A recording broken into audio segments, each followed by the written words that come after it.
Amahoro y'Imana abane namwe mwese bakunzi ba Buja TV. Turabaye kaze muri aka kanya, muri uyu mwanya w'ijambo ry'Imana. Twagomba muri aka kanya duse nk'abasaba imbabazi kubw'uyu mwanya warenze ko murabizi ubuhinga ibyuma bisezerana. Twagize akabazo gatoya katumye dutangura kuri uyu mwanya. Rero turabaye kaze muri uyu mwanya w'ijambo ry'Imana mu kiganiro Isaha y'Impinduka. Nkuko mubizi imisi yose muri kumwe na Pastor Olivier Dusabe ku munsi wa gatandatu isaha imwe. Nuko gusa uyu munsi umwanya utatworohereje, ibihe bitatworohereje. Rero turabahe kaze mwese kugira ngo dusangire amajambo y'Imana. Imana ibahe umugisha. Ngiye gusenga hanyuma duce dusoma ijambo ry'Imana. Mana mu izina rya Yesu, ora umani hambaye, ora umani gira neza. Ndasenga umuntu wese ari kuri televiziyo yiwe ariko arakurikirana iri jambo. Ndasabye ngo iri jambo gire ubushobozi ribohore ubuzima bwiwe mu izina rya Yesu, amen. Mana bamugisha, Mana ibagire neza. Nagoma sabe mu buhinga bw'ivyuma, hariya mu buhinga bw'ivyuma dushire mu ijambo muri Yobu igice cya 6 ku murongo w'8. Badushiriremo umurongo igice cya 6 umurongo w'8. Niho hari ijambo ngomba ko twishimikiza. Yobu igice cya 6 ku murongo w'8 aravuga ngo icoma nkaronka ico nsaba, Imana ikama ico nipfuza. Murongo w'icenda, Imana nyene ikemera kumfyonyora, igatuma ukuboko kwayo igacacura imigozi inziritse. Haleluya. Iri ni jambo ry'Imana rikomeye. Uyu ni Yobu. Yobu yari karasenga, yafashe umwanya wo gusenga, aravuga ngo icoma, isengesho giwe icoma nkaronka ico nsaba. Teme cyangwa inumbero kuva kubiziriko, kuva ku migozi. Umuntu ariko arankurikirana birashoboka ukaba uri ku kiziriko runaka. Uyu mugoroba Imana yipfuza kugukura kuri ico kiziriko. Ngwese icoma nkaronka ico nsaba. Mbega ico usaba ni giki? Biriho ngo musabe muzohabwa. Ni giki usaba Imana kuyu mwana? Ni giki uri kurabwira Imana kuyu mwana? Yobu yavuze ngo si coma nkaronka ico nipfuza. Icoma suizamo murongo w'8 n'uw'9.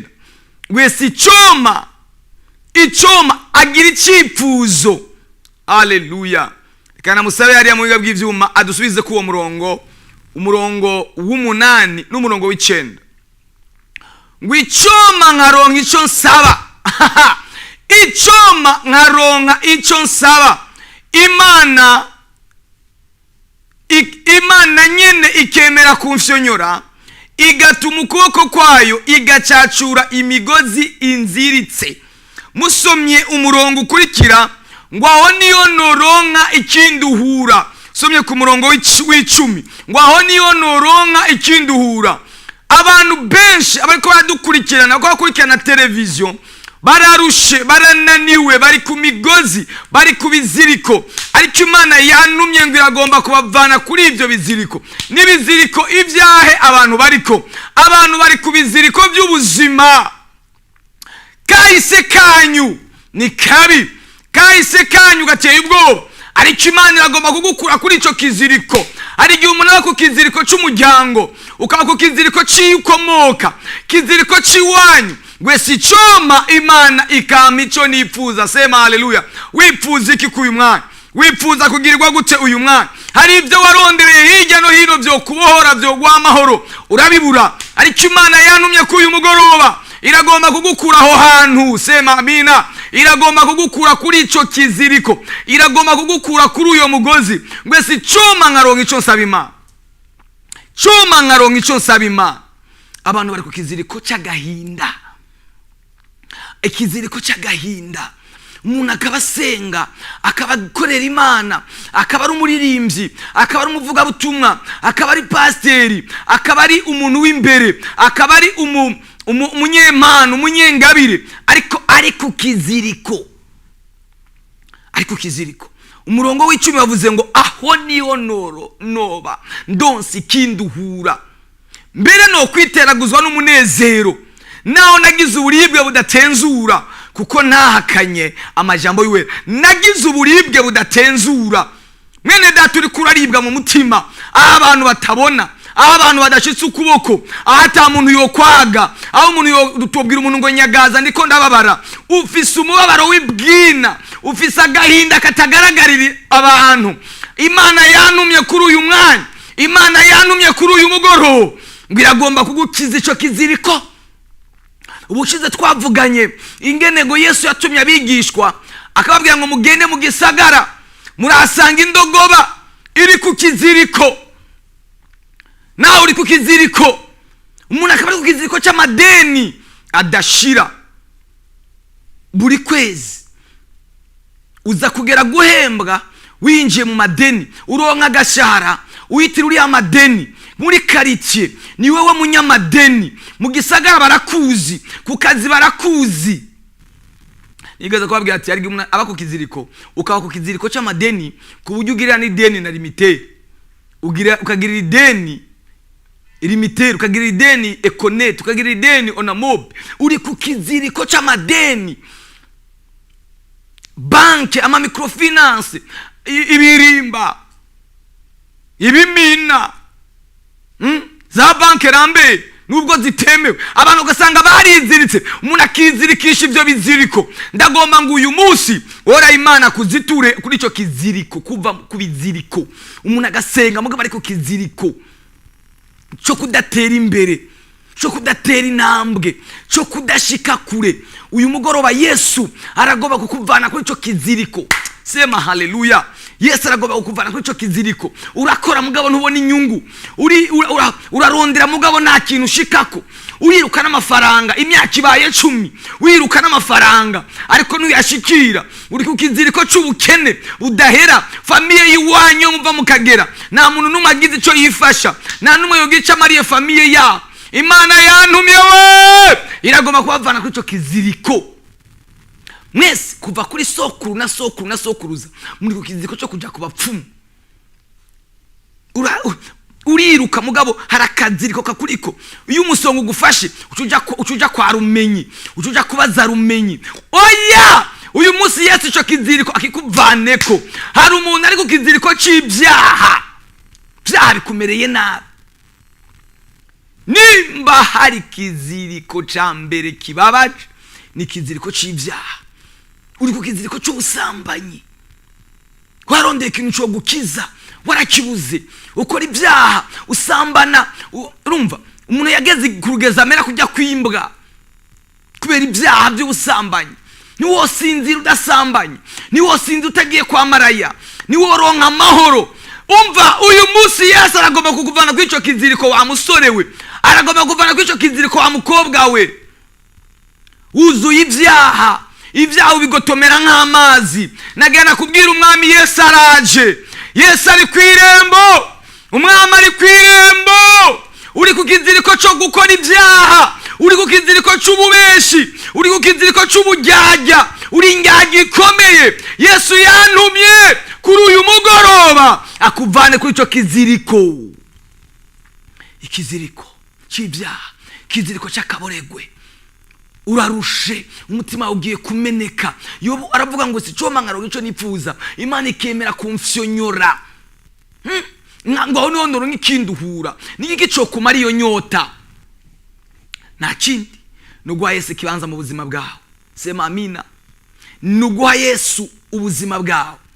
Turiko turasengera abantu ngo bave mu byaha, abantu bave mu ngeso mbi. Nubwo uri kuragotomera ibyaha nk'amazi, Kristo Yesu araje, umwami araje. Erega uyu munsi ushobora gupfa, ejo ushobora gupfa, urupfu rushobora kuza. Mbega ubunyene wopfira muri ibyo byaha, wopfira muri ubwo bwicanyi, wopfira muri ako kaboregwe, wopfira muri izo ngeso, ko byanse kutera imbere, ko byanse kushika ibyo byaha ni wobiterana imbere. Uri ku kiziriko cyo kwisambanya buri munsi, ni wosinzira utagiye kwisambanya. Uri umugabo ufise umugore, ufise umugabo wa mugore we, ariko ibyaha byo kwisambanya byaranse kuvamo, kuko ni kiziriko Satani yagushizeko. Umva ibintu cyakuzaniye inyatsi, cyo kiziriko cyo kwisambanya. Kuko kwisambanya ni cyagiye kanyi, ni cyacu usambanyi, cyakuzaniye inyatsi. Nagafaranga ukironka ngo kugirira umumaro, agafaranga kose uronse karaguruka. kiziriko cyo kwisambanya uyu munsi Yesu akigukureko cyakuzaniye inyatsi uradandaza ugahomba wahembwa amafaranga akayonga kintu cyose uronse amafaranga yose yaciye mufuko utobotse Yesu yanumye kuri wewe uyu munsi aragomba kukuha icyo kuruhura n'ikindi cyo kuruhura Yesu yabwiye wa Musamariya kazi aramubwira ngo yaba waruzi ingabire y'Imana ukamenya n'ugusabye amazi uwariwe nawe umusabye akaguha ku mazi y'ubugingo ndugu yangu Yesu aragomba kuguha ku mazi y'ubugingo Yesu aragomba kugukiza mu mwanya naza gufata akanya ko kubasengera ivyo byaho bivemwo uri muri iryo bohero uri kuri ico kiziriko cyo kuraguza ikiziriko cyo kwivanga n'abanyamahanga urasenga mugabo uraba amafilme pornography uraba amafilme apfuye udufoto dupfuye uravyumva umusheri wangu aragukunda mugabo ngo banze ntugikera agafoto nguri gusa ntabwo agukunda arakwanka tu message wandika urubatse mugabo tu message wandika urazi ko tu message dupfuye uri umukobwa ugeze mu bigero mugabo nta gikundira ugira nubengukwa uwo kurondera wese akuronda kugukoresha ibyaha Yesu uyu mugoroba aragomba kugukiza mu izina rya Yesu Kristo iyo turiko turavuga ko Yesu atabara iyo turavuga ko Yesu abohora ntabwo ari ibintu by'amajambo Yesu kwakiza urumva uwo uri ku kiziriko c'ibyaha abandi Satani yabashyize ku kiziriko c'ingwara akakuza gushaka kiziriko c'ingwara ukavisa ingwara yanse gukira ukivuza hirya no hino ukarondera ahantu bo gukira bikanka wanyoye imiti itandukanye byaranse gukira ariko Yesu nagomba nakubwira ariko arakiza ariko arabohora iyo tuvuga ko Yesu akiza si ibintu by'amajambo Yesu akiza ingwara mu mwanya ndabashiriramwe intare kumusaga Yesu ariko aratabara nababwiye ku munsi wa Mungu ngo nimuze muzane igitaka dusengera igitaka Yesu yabohoye abantu ku rwego rukomeye abahageze Yesu yakoze ibintu bikomeye ku munsi wa Mungu yakoze ibintu bikomeye muriko muranyumva n'uyu munsi uko Yesu yarejo n'uyu munsi niko yazuye abana bakura mu mpfu abakura mu rupfu abaha ubuzima ejo nzobabwira imbaraga z'umuco Nyuma nababwiye ngo unoza zoze yitwaje buji imbaraga z'umuco imbaraga tuzobakura mu mwijima tubashire mu muco haleluya ngomba mu kanya gatoya minota mikeya badushiremwe intahe z'ivyo Yesu ariko arakora ku Musaga hanyuma ndabasengere ndaza kubana nimero telefone muhamagara ndaza kubasengera mu kanya Imana ibagirire neza kansaye muhinga bw'ivyuma bashiremwe intahe hanyuma dufadikanye mukurikiranize intahe hanyuma ndabasengera mu kanya gatoya Imana ibagirire neza dusabe dushemwe intahe ari fise ikibazo icabo tubana misi yose mu gitondo hageze sizere baca bambwira ngo vyikugende ngo mbese ntunagaruke nkagaruka ntashe baca bambwira ngo ntibaziwe niriwe kandi aho niriwe shimira Imana ko yampinduriye ibihe ubu tutarikiri kumwe ndashimira Imana yo mwijuru yarumvise gusenga kwanje amen Yesu nashimwe amen Yesu nashimwe kandi amen amana nshimira Imana yo mwijuru yongeye kunyemera ko magara hano hantu iyo twiheze ntiyandwi yoroshe nagwaje umwana akoroka kuva ku biro 15 agira ibiro 8 kubera kugwara shimira Imana yo mwijuru ko yemeye ko ngera hano hantu ubu akaba yakiza ari muzima abantu twaje gusenga ameze neza ico ndagishimira Imana yo mwijuru amen hama ikindi shimira Imana Pastor hayo samedi mwe ngaha yigeze kuvuga ngo Imana itanze ngo ama promotion nanje shimira Imana yo mwijuru yo promotion narayibonye amen yarabikoze ivyo nayimaze igihe nifuza yarabinkoreye abise gushima kwa Imana ibaheza dukomera amashimana yamugiriye neza ikamuhindurira Yesu ashimwe amen Yesu ashimwe kandi haleluya nanje mpagaze ngaho nshima Imana yaraye inyiciye umwaka muri ndwi turangije yego kuwa mbere niho natonze ku kazi nkuko bisanzwe nza numva umumama dukorana arampamagaye ngo Shadrack ngo hejeje ivyo ukora ngo ucuza ngo ndagukeneye muri jewe cyane nkwagira ubwo batemeye mwakazi kagomba kamerane bigenze gute burya narakoze akazi mugabo biranka ko ngenda kumuhamagara cyaragaruka arambwira ngo mbona wahejeje ngo tuvugane cyandagenda arambwira ati rero ti papa kuko afise style avugana n'umugabo wiwe, umugabo ahamagara umugore ko ari nyina wiwe, umugore ahamagara umugabo ko ari se wiwe ngo papa ngo hari ijambo twavuganye ngo kuko ngo je nguko ngo abakozi mukora ngo ndabakurikirana ngo rero ngo tuvuganye ngo namubwiye ingene ngo ngo ndakubona ku kazi wiyumviye ngo ko hari ikintu ngo yo gushaka ko kumushara wawe naye mvuga ati no kuri ndashimye cyane ko niba byoroshe abantu b'Imana kumara kukaza amezi 3 kaza bomba barakongeje umushahara ni kintu komera Yesu amashyi amugiriye neza. Ndashima cyane uko kuntu Imana yangiriye neza ikampa bakanyongera umushahara. Ndashima Imana cyane kuva nshitse nga muri repentance je nari mfise inyatsi na sekuru w'inyatsi je kuko akazi ndagatonzeko sinashobora kukamarako ukwezi kose wasanga ndagahevye nsigaje nk'indwi imwe kugira mpembwe kazi usanga akazi nakavuye muga kuva aho mbatijwe ngaha no kuri ndashima Imana cyane. Komera amashyi Imana yamugiriye neza. Imana ibandanya kungirira neza inyuma yaho mbatijwe kandi ndashima Imana na mama wiwanje ashaza kubatizwa ngaha nyene. Ibyo rero ndabishima cyane n'ukuntu yandihiye amadeni nari mfise amadeni menshi nk'ibice 95 kwijana Imana yaranyishuriye abimvise gushima kwa Imana n'ibyo bitanu bisigaye bikuriye nabyo bivemo. Haleluya, amen.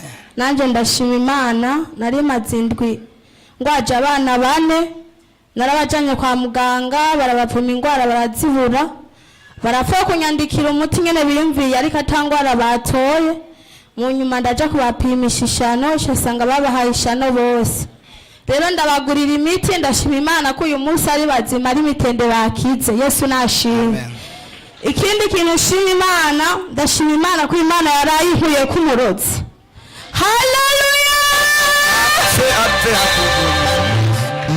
Hari ku munsi wa Mungu bicari kuwa mbere hari saa 8 z'ijoro ndyamye Yesu nashimwe kubera ko umutware wanje atahatevye nari ndyamye je keshi sinkunda kuryama itara ryaka rero uwo munsi sinzi nyambari Imana yabikunze ntavyo nzi naryamye itara ryaka ryo mu cumba kandi uwo munsi no kugara mu cumba sinugaye nakingiye ko gusa hamije saa 8 ndyamye numva ikintu kiko kiraharagata ku muryango w'icumba ndumvira ese nimbeba cyane n'abasuma ariko je nimvira ati ngira ngo nimbeba mu nyuma nyene nkomeza kumva ikintu giharagata ku muryango nguma numva umuryango uri kuruguruka buke mu cyumba nyene cyandavyuka ndicara ndavuga ati kabisa habasuma banyinjiranye banteye nyene nguma nicaye nkomeza kubona umuryango uguma wuguruka buke ngiye kuraba nzabona kayawe ku muryango kemenyeko kariko karugurura Yesu nashimwe. Yesu ndavuga ati noneho karabaye natewe nyene ndabura uko nifata kubera umutwaro wanjye atari bwatahe ariko ndavuga ati Mana mpagaze mu mavuta y'umukozi w'Imana Pastor Olivier wacu nukuri uyu murozi nasohoka Yesu nashimwe cyane nukuri ndihagararako navuze ati sinkoye induru nubwo umutwaro wanjye atari hari sinkoye induru ndazi ko turi kumwe n'Imana nukuri ikintu nakoze narabuze uko nifata cyanda telefone umutware wanje ndamubaza ati ugeze hehe arambwira ati je ndaje nambwira ati nyaruka dukora akazi akiriko karenena kandi hagaze ku muryango hejuru ku muryango kenenye ko kariko karandunguruka nkuko ku muryango w'icumba ndamubwira ati nyaruka dukora akazi arambwira ati habaye iki tuwe gusa nyaruka sinigeze ngira ubwoba cyane ngo nkome induru naciye fata umwanya ndasenga gushika ashitse kakayabuka guma ku muryango kaguma kanda bakamatako Yesu nashime cyane mu nyuma ndafata umuryango ndagasunura gutya kagwa hasi ariko kagwe hasi kagunya aho nyene Yesu nashime cyane ndafata umwanya wo gusenga mu masenga ndasenga nko minota mike y'umutware wanje barashitse kaca karavaho mu nzira kaja munsi y'intebe ndavuga ati nukuri nigasohoka. Haleluya. Ashitse cyo turabanda turafata umwanya wo gusenga turasenga ca dutori impiri. Haleluya. Turavuga ati nukuri umurozi nasohoka. Haleluya.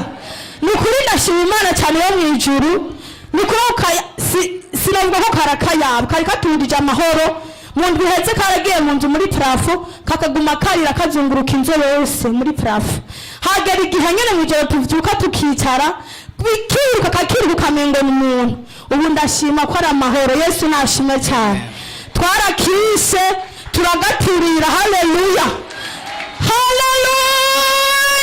ariko abarozi kandi muri iyo ndwi nyene nari narose mu bana biwanje mbona hari umwana yapfuye nkabona arije namwihambiye nkabona arije namuhambye n'umusaraba arije nawishiriyeko turagaturira bukeye ndatora isuka ndaje ndakukimbira ndavuga ati ndaguhambye aho hari kuja abana banje aho hari kuja umuryango wanje ati nanje ndaguhambye umurozi yaguhiga mw'izina rya Yesu ndashirako n'umusaraba ndavuga ati ndagushize ku musaraba haleluya narashize ku musaraba neza ndashirako ndagenda muri ndavuga ati ndagukaravye haleluya rero ndashimiye Imana cyane abarozi baratuzengereje natwe tubazengereze mu izina rya Yesu isengesho ry'uyu munsi ribazengereze ribamenye barozi ni babi nukuri ndashimiye Imana ubu turaryama dutekanye nukuri cyo ndagishimiye Imana cyane yo mu ijuru kandi kenshi nakunda kurota mbona tuko turwana n'akayabu duhura hamwe nkabona kihindura umuntu handi akayabu ubu rero ndashima Imana ko namusizeyo abumvise gushika kwanje Imana ibahesakire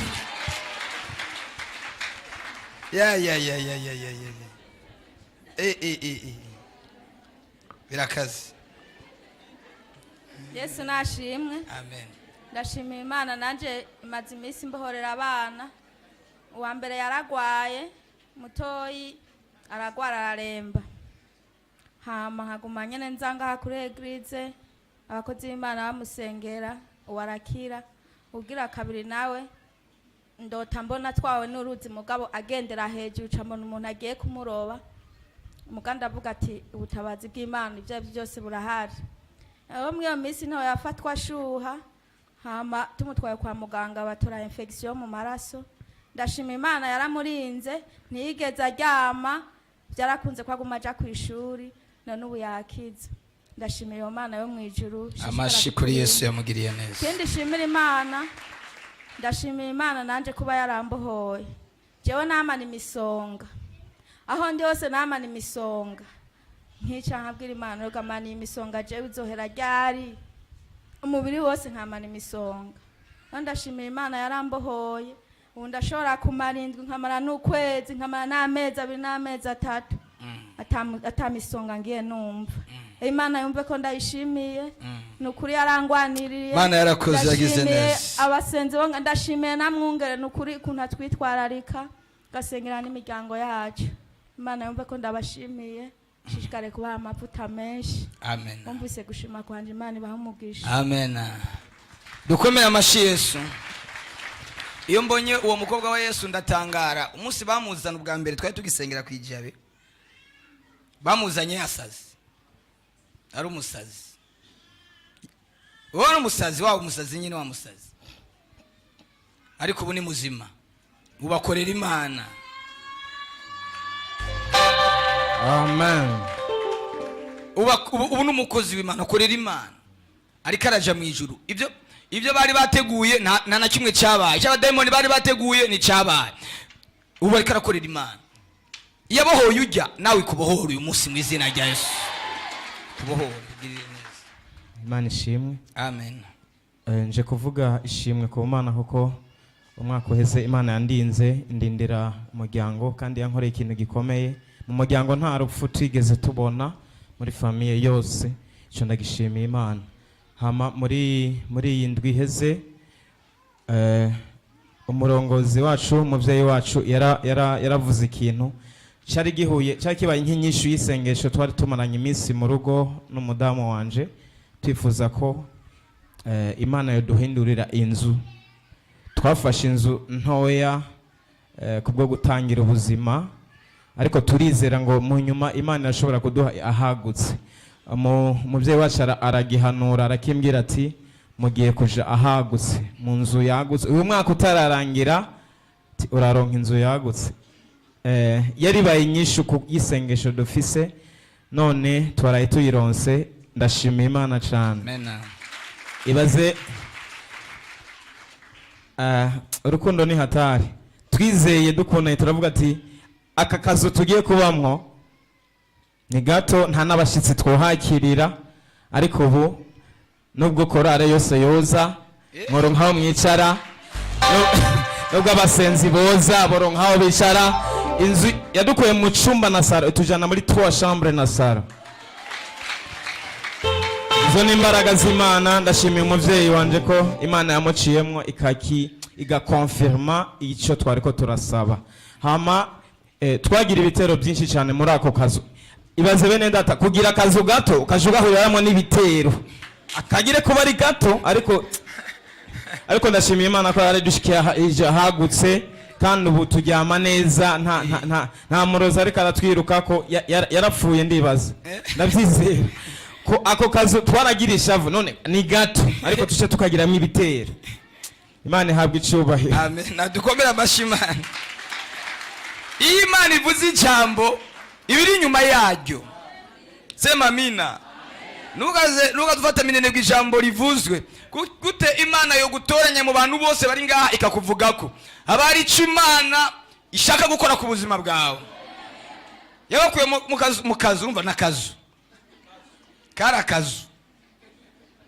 None ubu bari mu nzu. Nawe Imana igukure mu kazu. Igukure ariko basha. Imana yacigira neza. Gasa nk'umuntu abaye ahantu asumbwa n'ifuku. Uraho n'ifuku.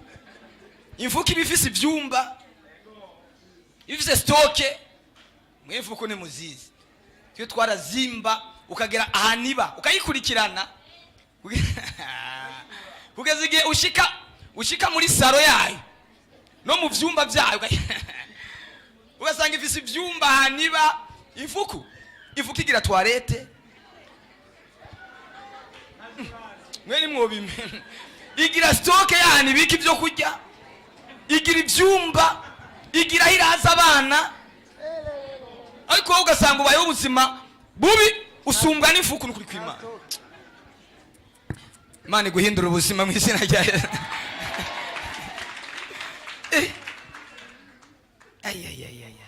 Mubona Imana ituvanye kure. Shima Imana nawe ningoga. Haleluya. Mungu yekaravuga ngo burya ari ubuzima tubamo ugasanga subwi wacu. Amen. Haleluya. Amen. Imana twizeye ni Imana ifise amakuru. Amen. Ni Imana ifise amakuru tutarabaho, ifise n'amakuru turiho. Ndashima Imana ko kintu umwungere yampanuriye kwisomena. Narwa kuduga muhira nukuri mumbe ngo navuye muhira mbabaye. Navuye muhira umutima wacuritse kabisa kanzenga. Amen. Ndashima Imana ubona iyo tuvuka ibintu twasanzeho hari biti twasanzeho mugabo ukagira amakenga mugabo amakenga atamakuru nyene nta gushikana. Rero ndashima Imana ku kintu kimwe. Narimaranye umutwaro imyaka 5. Vuga ngo man ndagomba kumenya ese papa azoja mu kuzimu adakijijwe. Haleluya. Ndashima Imana makuru ndayafise. Ikindi naco nshima Imana ndabisa aba grand frère babiri bakuze bari mu Rumonge bararondera y'ubuzima baraduga ku mitahe pe ubuzima mera nk'uguye gusobanuka. Ariko kubera ata makuru bari bafise ubu bose bari muhira. Ariko ndashima Imana no mufise mfise amakuru. Haleluya. Amen. Mfise amakuru kuko nabonyene kuduga nsuruhara rwabo. Vyabaye vyabahamagara ariko no munsi biciye mu mwungere ayo makuru ndayafise. Haleluya. Ndabwiza ukuri kugenda ufise amakuru yiyuja biraryoshe cyane. Ndashima Imana ku makuru yampaye kuko hari ico vyanyongereje mu gusenga. Abumvise gushima kwanje Mungu ababariki sana. Amen. Amashiku mwami Yesu. Reka dusome ijambo.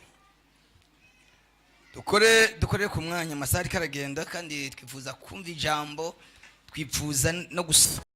Izo ni nahe ibi ni ibintu bikomeye abantu Imana yagiriye neza. Abantu mwumvise abantu mubonye n'abandi benshi amasinzi baje bari kubiziriko baje baboshwe amaso atabona mu buryo bw'imwemu batabona iyo baja niyo bava bizungurukako ariko bamaze kushika turabasengera. Bamwe bari baraboshwe na za karande ziwabo, abandi bari baraboshwe n'imyuka y'abarozi, abandi bari baraboshwe no kuja ku bapfumu, abandi bari baraboshwe n'ibyaha barimo. Ariko bamaze kuza mu rushengero twarabasengeye barizera ubu baridegembya ubu bafise amahoro. Tugiye buri kiganiro cyose tuzoza turabashiriramwe intahe, tuzoza turabashiramo témoignage z'ivyo Imana yabakoreye. Rero ndasaba muri aka kanya kugira ngo umuntu wese yumva akeneye gusengerwa mu buryo bw'umwihariko badushiriye ama nimero urashobora guhamagara kuri izo nimero. Ariko ndagutumira ejo ejo hari porogaramu sipesiyare ikomeye, wumve ngo porogaramu sipesiyare ikomeye y'ibintu Imana igomba gukora. Ejo hari amasengesho, tuzovumura inzu zanyu, tuzovumura ibyumba byanyu, tuzovumura ibibanza mukoreramwo.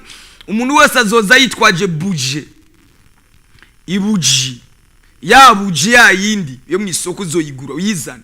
Tuzobabwira acte prophétique, tuzokora igikorwa cy'ubuhanuzi. Urabona igikorwa cy'ubuhanuzi ushobora kugifata minenegwe, ariko biravuga ngo mu gihe cya Eliya, mu gihe cya Elisa, kugira ngo avumurire iriba ritatanga amazi mazima, yasutsemo umunyu. Imana ishobora gukoresha umunyu, Imana ishobora gukoresha amavuta, Imana ishobora gukoresha ibuye, Imana ishobora gukoresha. Bibiri tubwira ngo mu gihe cya Eliya, mu gihe cya Samweli, ngo yashinze ibuye, iryo buye agita Ebenezeri. Ngo none uyu munsi Uhoraho aradutabaye, agita Ebenezeri, ryari ibuye ry'ubutabazi. Kumbura nawe ari ubutabazi ukeneye. Umva, ejo tuzogwa ikimenyetso cy'ubuhanuzi, ntuhirahire ngo usibe. Ushobora kuba uri ngaha mu gisagara cya Bujumbura, ushobora kuba uri kurankurikirana uri hagati mu ntara, zinduka ufata bisi umanuke. Naragiye n'umuntu yamanutse avuye ruguru mu ntara za Bukeye, ariya muri Muramvya ya kera, aramanuka araza aje guhura n'igitangaza cy'Imana, kandi Imana yagimugene. Ariko arava mu ntara, ariko ava mu makariti atandukanye, baje kwakira ibitangaza, baje kwakira ugeneza kw'Imana. Ejo ndabizi hari naye zikomeye, hazobara amasengesho akomeye. Ejo dufise amasengesho dukorera he? Ku Musaga, haruguru ya zone. Ugeze neza kuri zone ku Musaga, ucuduga n'ijya pave, ugeze haruguru ucukatira mu Kubamfu, ni akabarabara kari mu Kubamfu ka mbere uvuye kuri zone, ni nimero 10. Reka tubahe nimero ngizo, murashobora guhamagara kuri 61 20 ubusa tukabafasha tukabasengera.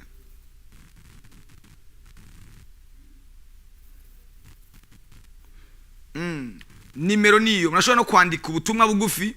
Ndabona nimero itariki yaboneka neza, dufashe mu ngabwi bw'ivyuma 69 ubusa 93 162. Badufashe kugira ngo ushobore kuyisoma byoroheje. Murashobora guhamagara tukabafasha tukabasengera kuri 61 20 ubusa. Ushobora guhamagara tukabasengera. Nimba ugwaye, nimba uri ku mugozi, nimba uri ku mugozi w'ibyaha, tugusengere. Urugaraniye ahantu ata muntu yo kuvana, ariko kuboko kw'Imana kuraza kuvana aho hantu. Imana irakugirira neza. Arwanditse avuga ngo mwiri umuvyeyi natwe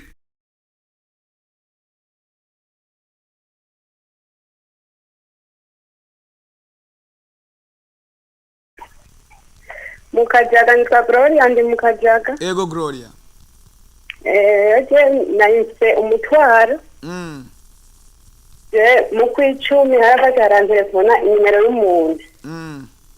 Inimero ntamenyereye, imbarango ngo arani telefona we narambaza ngo uri Gloria, ntego.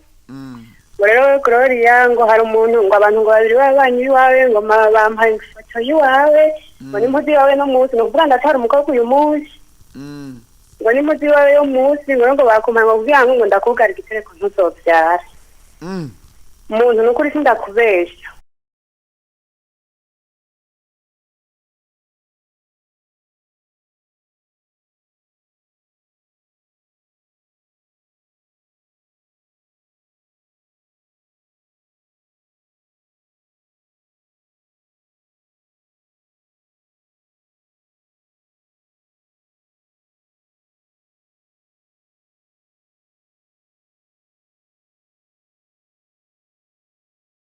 Ariko umaya nuboneka nzoza, ariko ntaraza no kuri muwe munafukamira ndabingiye.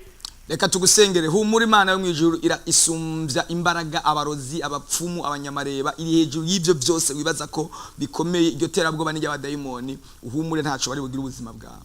Ego Mana, ndasengeye uyu mwana wawe, reka umugirire neza, umukorere igitangaza. Ivyo bavuze turabivuguruje mu izina rya Yesu Kristo, amen. Allo Imana iguhumugishe. Amen. Amen. Uzorondera kanyuze tugufashe. Murashobora kwandika ubutumwa bugufi kuri WhatsApp cyangwa kuri nimero isanzwe 69 ubusa 93 ijana na 62 canke mukahamagara kuri 61 20 ubusa ubusa tukabafasha kuri iyo nimero. Umwanya yaza kwishira ngaho munaza kuyibona. Allo, telefone ntimworohereje, mushire mu tuyinite, nta kubipa tume wandika ubutumwa bugufi kuri WhatsApp kuri 69 ubusa 93 ijana na 62 canke kuri message isanzwe turayisoma. Ibyo biziriko muriko uri ku kiziriko cyo kuzerera, ugumuzerera mu gisagara ca Bujumbura nta buragamo, nugiraho ubarizwa, aho umaze ukwezi kumwe ubu havuye, aho umaze indwi zibiri abakwirukanye, nta muntu agwani gwere, ariko Imana yantumye ku buzima bwawe yifuza kukuzitura kuri cyo kiziriko mu izina rya Yesu Kristo.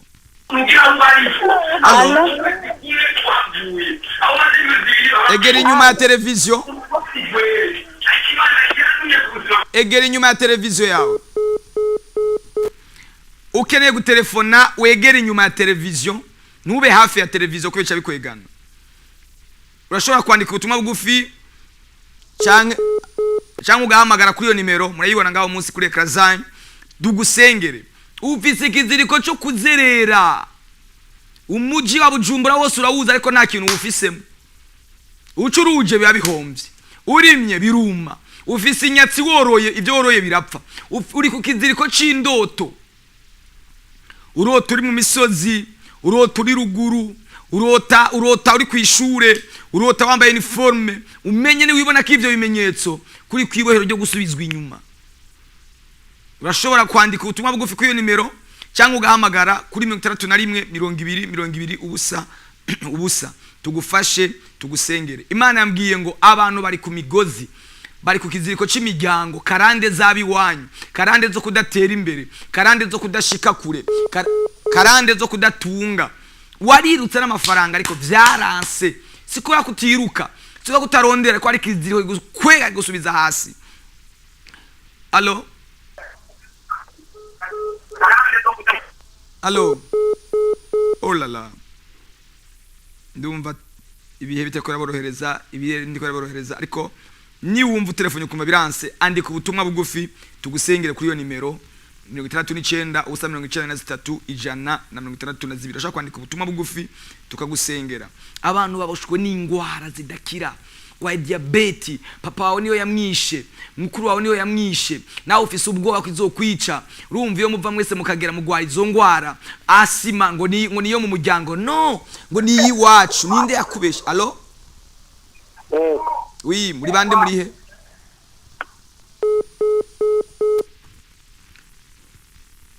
Ngwiye ingwara ngo ni iwacu, ngo ni ingwara yanje. Ninde yakubesha? Iyo ngwara si iwawe, ingwara iva kuri Satani. Urumva iki gihe abantu bagwaye ngo amashano, ngo nari Yesu ngo banzindikiye mwishano. Ingo tuziture ubuzima bwawe, ingo tukuziture. Yesu yaduhaye autorite, yaduhaye ubwo bushobozi, yaduhaye iryo jambo ryo kurema ibintu bikaremeka. Shora, allo,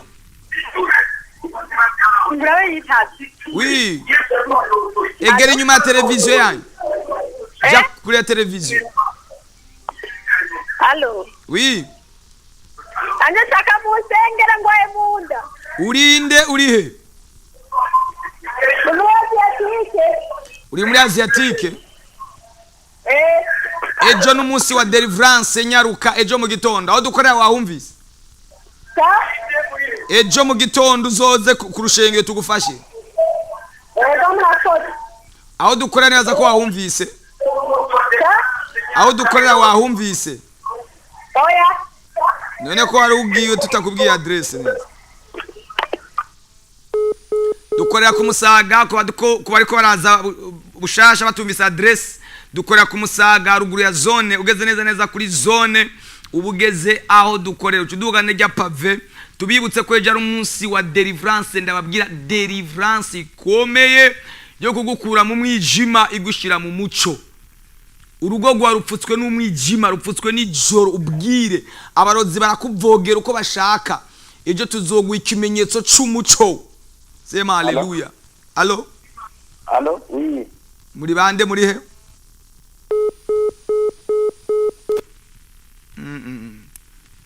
uyu munsi telefone ziriko ziraborohera munashobora no kwandika ubutumwa bugufi kuri WhatsApp kuri 69 ubusa 93 ijana na 62 tukagusengera kuri 69 ubusa 93 ijana. Allo cyane muhamagare kuri 31 20 ubusa murashobora guhamagara. Allo 31 20 ubusa.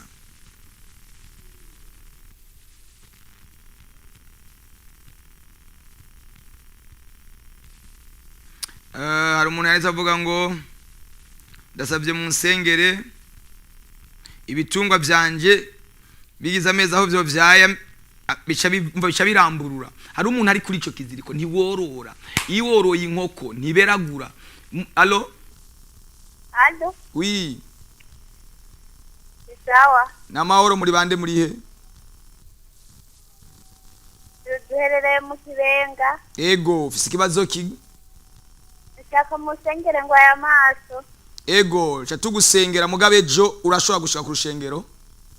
Ego n'amajahi Dukorera ngaho ku Musaga haruguru ya zone. Ugeze kuri zone uwa wageze ku rushengero rwa Repentance ku Musaga. Udugana ijya pave duzu ugeze haruguru ucukatira mu kubamfu mukabarabara kambere ni nimero 10. Allo oui allo egere nyuma telefone yawe muri bande muri he? Egere nyuma televiziyo. Oh la la mwegere nyuma ya televiziyo mu guhamagara ureke kwegera televiziyo cyane.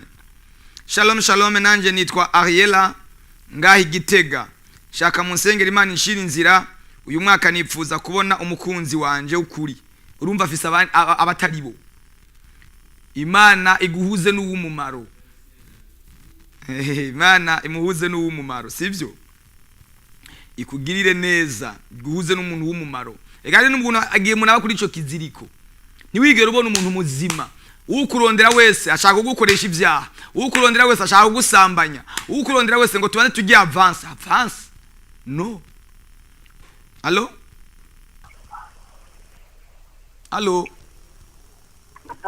oui urinde urihe? Nitwa Nimbona nashaka musengere. Uriyega Nimbona? Uri Bubanza neza na neza kuri centre. Ego ufise icipfuzo ki? Bari mugongo nashaka musengere. Shira ikiganza mu mugongo ndagusengere muri aka kanya nyene. Ego nase. Mana mu izina rya Yesu ndamusengeye Nimbona umugirire neza kwagize ukwizera. Ndasenga ngo ubunyene yakira igitangaza tugisenga yakire gukira mu izina rya Yesu Kristo. Amen. Wakira igitangaza urakize. Amen. Imana ikugirire neza. Mwashobora kwandika ubutumwa bugufi kuri 69 ubusa 93 ijana na 32. Shalom nanje ndumumama w'abana 5. None ndaraye ndota abantu mu isandugu bapfuye. Nta kuntu muntu ntunze mu nzu nanje musengere. Yarota abona abantu mu isandugu bapfuye. Igihe urota bene izo nzozi, igihe urota ukabona uri kumwe n'abantu bapfuye, ukabona abantu bari mu isandugu cyangwa nawe ukarota wapfuye, igihe umuntu arota bene izo nzozi umenye uri kuramanuka, ubuzima bwawe buriko buragwa down, buriko buragwa mu cobo. Satani ariko kugwisha mu cobo, ariko arondera kukuyongobeza. Imana ikubohore. Sinzi nimba uherereye we wanditse iyi message. Imana ikugirire neza irinda abana bawe. Sinzi ko ari Claudine ndashimiye. Imana ikugirire neza. Nimba uri hafi hano mu gisagara ca Bujumbura urashobora gushika kuri Repentance ku Musaga tukagufasha. Ejo dufise deliverance. Ejo umuntu wese azi ko araragwana n'imizimu, araragwana n'abapfuye, arota inzozi z'abapfuye. Allo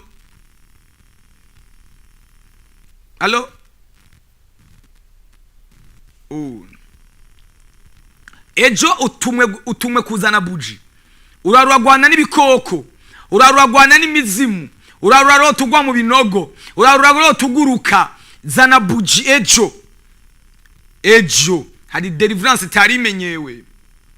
hari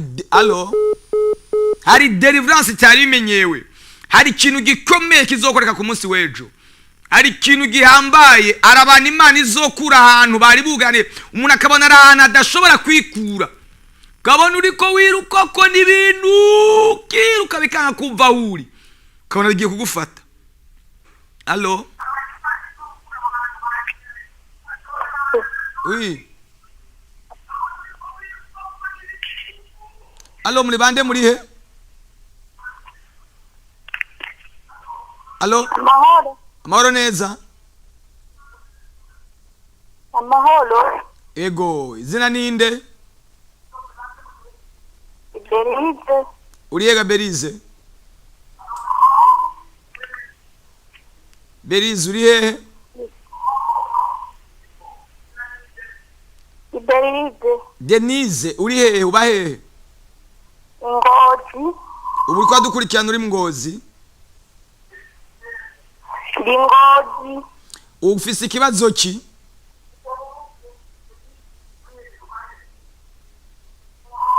Ufise ikibazo cike Denise? Nanje nashaka mu nsengero hari bamasenge basize kimivumo myinshi. Barakuvumye. Yego. Reka tugusengere. Yego muba mukoze. Mana ndavumuye uyu mukobwa batuye kamajambo mabi, ndamwatuye kijambo rishasha, ndamwatuye kijambo rizima. Uyu mwanya nyene ivyo bari baramuvuze ko bimuve ko mu izina rya Yesu Kristo. Amen. Imana ikugirire neza. Hari umuntu agwaye umugongo ariko aranyandikiye,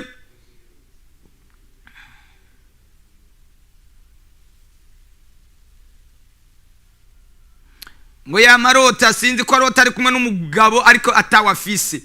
Ico ni kiziriko c'abadayimoni kugira ngo utarongogwa.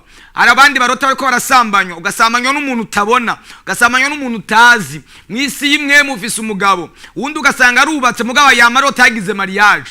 Uyo n'umwuka wa divorce kugira ngo urugo rwa rusambuke, kugira ngo urugo rwa rubomoke. Ariko ndagusengera uyu munsi muri uyu mugoroba Imana ikora igitangaza kuri wewe. Allo? Allo? Oui. Mukibenga. Uri mu Kibenga? Ego. Ufise ikibazo ki? Nakunda kumenya ku mutwe cyane. Duzijwi? Amaso. Ugwaye amaso? Ego. Urashobora kuza kurushengera ejo tukagusengera? Bihehe. Aho haruguru kumusaga kuri zone, haruguru ya zone. Kumusaga urahazi? Ya. Kumusaga naho haruguru nyene yo mu Kibenga. Okay, ndahabonye. Oho, none gasha. Na haruguru yo mu Kibenga aho kuri zone, haruguru ya zone uhageze uzoca uduga ni pave. Ego. Yawe barajya kane. Ucukata mu kabarabara kari mu kubamfu ka mbere ni nimero 10. Isengero ryitwa ngwiki. Ryitwa Repentance. Murakoze muheza. Saa 2 n'inusu zobuje. Saa 2 n'inusu. Murakoze muheza kigwenzoza. Tuzogusengera kandi uzotaha uri muzima. Murakoze. Sawa. Mureke gufata ibintu ibisanzwe, mureke gufata ibintu minenegwe.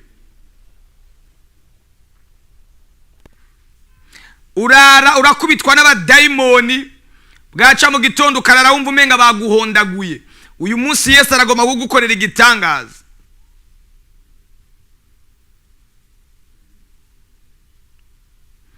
Ndasengera uyu muntu agwaye munda, amazi igihe agwaye munda, Mana umukorera igitangaza mu izina rya Yesu Kristo yakire gukira. Amen.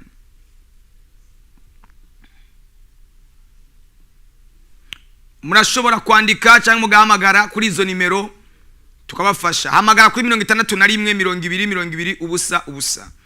Murashobora guhamagara kuri iyo nimero tukabafasha. 61 20 Allo?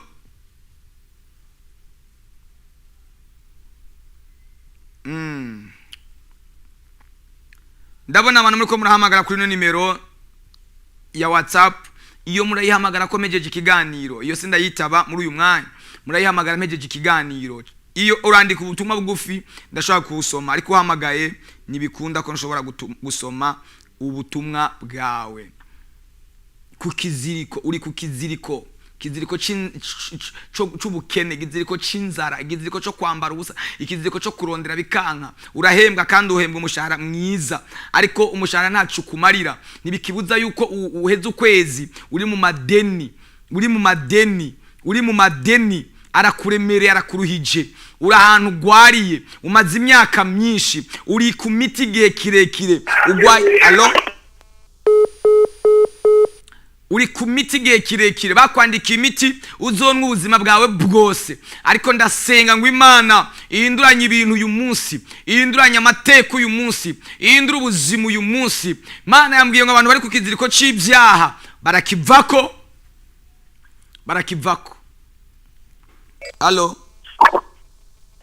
Sawa. Namahoro muri bande muri he? Nitwa Dorine mperereye mu Maramvya. Ego Dorine. Nashaka musengereye. Ndagwaye umugongo kandi ndagwaye n'amaso, ndasonda no kurota nabi, nashaka musengere. Wewe ukwiye gushika aho dukorera. Wahumvise? Nahumvise. Ejo ntusibe. Ejo 2:30 uzobuje. Imana ikugire neza, uzotahe tubonanye. Murakoze. Sawa. Abantu mufise amadeni, ngwinejo tubasengera Imana ibacira inzira. Warize amashuri mugagupfiriye ubusa, warize amashuri ntaca kumariye, uradandaza ariko nta kigenda, urorora nta gicamwo. Yesu yanumye kuri mwebwe, ico kizirika kibakureko, ico kiziriko murakivako. Mwumvi allo? Oui. Izina ninde? Oh la la. Mani bagirire neza. Ufise icyaha cyakwizingiriye ko cyo kwisambanya, ufise icyaha cyakwizingiriye ko cyo kusambana. Ingo ngwino zinduka ejo ku munsi w'ejo. Hari ikintu Imana yantumye ku buzima bwanyu, hari ikintu Imana yambwiye ku buzima bwanyu, hari tangazo ry'ubugingo, hari tangazo ry'ubuzima, hari icyo Imana igomba gukora mu izina rya Yesu Kristo. Allo? Oui. Ndabara mu izina rya Yesu. Amen. Izina ninde? Nitwa Arlene, nkaba mperereye mu Kanyosha. Ego Arlene. Hama nkabasaba musengere, agenda umuntu akunda gusenga. Ariko nkaba naraboshwe mu buryo ntazi. Uzoze wewe ejo ku rushengero. Nkaba nongera nkabasaba musengere ku muryango wanje. Ubuhoke mu izina rya Yesu. Chatu usengera ejo nagomba uzoze ndagusengere mu buryo bw'umwihariko. Ego hama ikindi naco musengere Imana inkure ko ibitari by'ikimaze ku buzima bwanje. Ego. Ndio navyumva. Programa yejo wayumvise? Ego. Mu gitondo uzoze niba uzofise umwanya. Ego nimbona ndawufise nzoza, ntawufise naho muzosengera n'ikibazo. Utawufise mu gitondo uzoze ku mugoroba, hazoba deliverance umwanya wo kubohoka. Ego. Imana ibagirire neza. Amen. Tugiye kurangiza ikiganiro, hanyuma mufate amanimero kugira ngo ejo muzinduke, abandi muze kumpamagara. Ikiganiro kirarangiye ariko muze kumpamagara nshobore kubasengera, nshobore kubafasha. Allo? Tugiye gusenga Imana. Fataho ugwaye, nimba ugwaye mu nda shira ikiganza mu nda, nimba ugwaye umugongo fata mu mugongo, nimba ugwaye ukuguru shira ikiganza ku kuguru, nimba umene ku mutwe shira ikiganza ku mutwe. Ndagusengere ariko ndagutumira ejo amwe wohomba amasengesho yejo. Eza witwaje buji, tuzokora acte prophétique y'buji. Hari Imana izokora biciye muri ndazejo ni nahe. Ndabizi neza mu kiganiro cyo kuwa gatandatu tuzobazanira nahe zikomeza iby'Imana yakoze muri no yinga. Mana ndasengeye bano bana bawe, ndasengeye buno bwoko bwawe, reka ubagirire neza, reka ubacire inzira, reka umenagura ingogo, reka umenagura ingoyi, reka ubakure mu gasuzuguro. Abagwaye indwara zananiranye zanse gukira, bagiye ku baganga bikanka, banyoye imiti itandukanye biranka, bagiye no ku bapfumu biranka, ndasenze mwami Yesu ngo bagirire neza, kuboko kwawe kubakoreko mu izina rya Yesu Kristo, amen. Imana ibahe umugisha. Mwari kumwe na Pastor Olivier Dusabe. Imana ibahezagire, amen.